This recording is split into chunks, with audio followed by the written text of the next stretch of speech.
Nut আর বল্টু বসে বসে গল্প করতেছিল।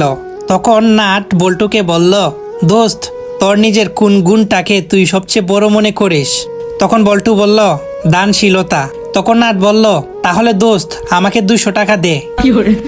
তখন বল্টু বলল, ও না, মনে পড়ছে, আমার সবচেয়ে বড় গুণ ক্ষমাশীলতা। তখন নাট বলল, তাহলে বন্ধু আমাকে ক্ষমা করে দিস, আমি অলরেডি ডয়ার থেকে তোর টাকাটা নিয়ে নিছি। তখন বল্টু বলল, কিসের কথা যেন বলছিলি? গুণের কথা? আমার সব থেকে বড় গুণ হলো অযথা টাকা ব্যয় করতে পারি না। তখন নাট বলল, এই জন্যই তো তোকে ব্যয় করতে হবে না, আমি কষ্ট করে ব্যয় করে নিব।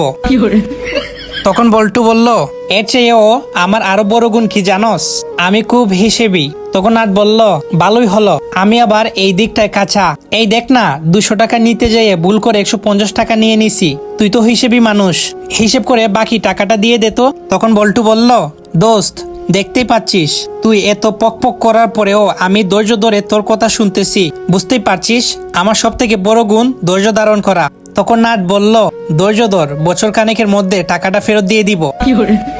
তারপর বল্টু এমন একটি কথা বলে যেটা শুনে আমি হাসতে হাসতে একদম বেহুশ।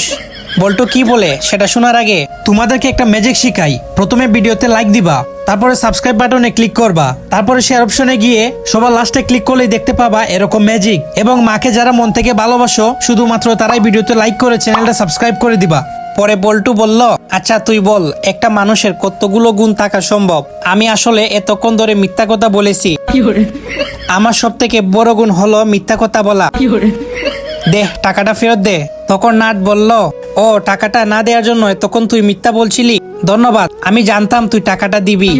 যাই খরচ করে আসি।